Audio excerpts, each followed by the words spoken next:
But first, media outlets on the left are going soft on this story. Protecting Labor, maybe, I don't know, but Anthony Albanese's silence until a few hours ago when he was forced out of hiding, his silence on an attack by a Chinese warship that last week injured sailors of the Royal Australian Navy, is such a scandal. I mean, it shows a devastating lack of leadership and a bit of dishonesty, I've got to admit.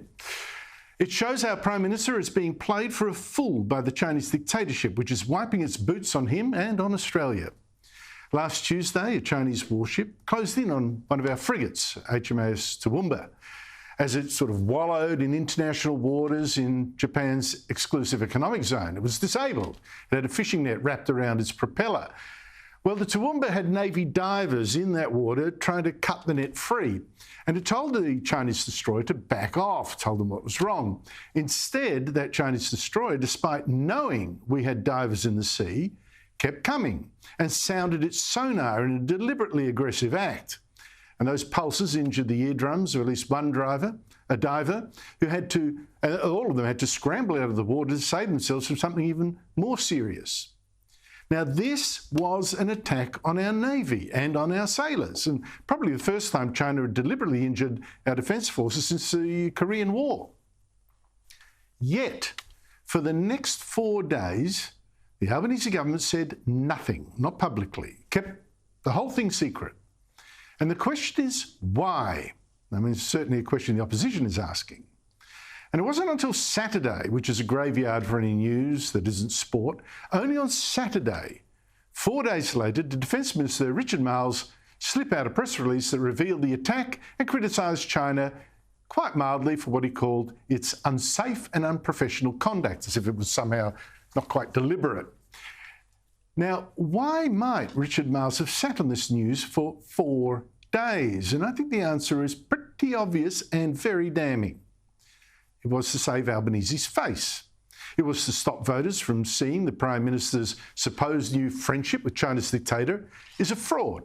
He's just being played for a fool on his foreign trips. And let's consider the timeline.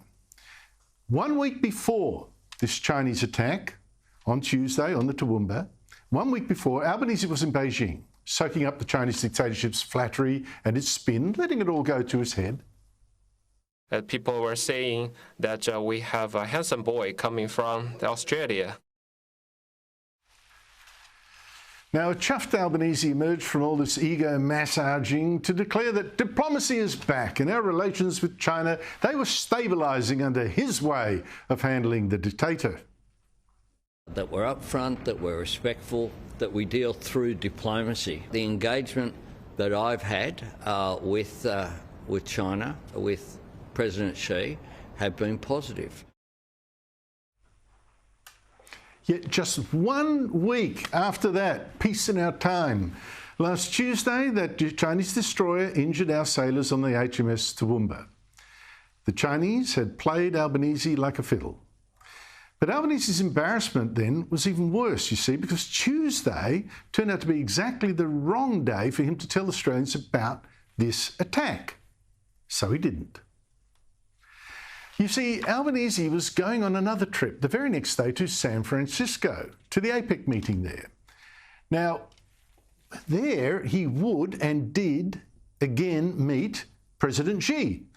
He wanted to chat to him about this and that and act like best friends, just like Albanese has somehow solved our trouble with China, fixed the trade problems, shown he was much better at this diplomacy game than that stupid Scott Morrison.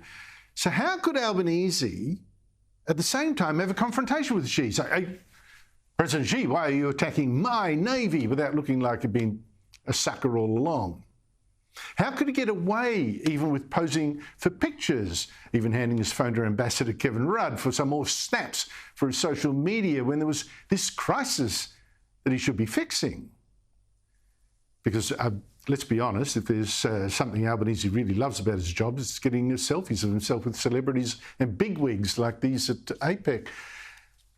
But keeping the Toowoomba attack secret, that turned out to be absolutely perfect. Albanese could do all that and meet President Xi as if everything was still sweet and without the media on his back saying, Why didn't you shirt front him? Did you see what he's just done to our Navy? All sweet. So on Friday, this is now 3 days after the attack, which was still secret, Albanese told journalists, no worries, he'd met with Xi and told him their meeting in Beijing 2 weeks ago, that had been a big success at home. I reiterated to him that it was a very positive visit that was well received in Australia. So, not once in all this spin about how things were so brilliant now between China and Australia, did Albanese mention the Toowoomba attack? Certainly not publicly. And he didn't demand answers from Xi. It was only as he flew home, cocooned in his RWF jet, that his government finally revealed that Toowoomba had been attacked. But then it was, of course, too late for the media and for Australians to expect Albanese to go up to China's dictator and say to his face that this attack on the Toowoomba was enemy action. But that said, this has become now a scandal. Albanese wouldn't comment yesterday, didn't show his face, but today he decided he'd better get out ahead of this story that was getting away from him by giving an interview to Sky News. I have to say it was a joke. Yes, Albanese himself did finally criticise the Chinese attack, but again, mildly. This was dangerous, it was unsafe and unprofessional. Unprofessional, seriously. But what he wouldn't say, and I'm sure he couldn't say, was that he had said all this to the dictator's face back in San Francisco. Accusations you didn't raise it with the Chinese leadership in San Francisco. Can you clear that up? Well, we've raised it very clearly through all of the normal channels. I don't talk about private meetings on the sidelines, discussions I have with any world leader.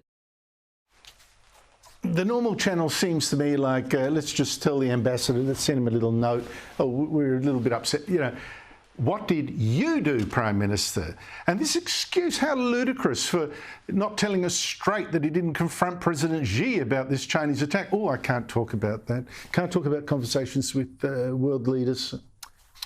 In fact, he can and he does, as he did in Beijing, telling us at huge length about all the stupid nonsense and chit-chat he'd discussed with President Xi the time before. Just, you know, empty gossip like it was some kind of starstruck tourist too scared to say boo.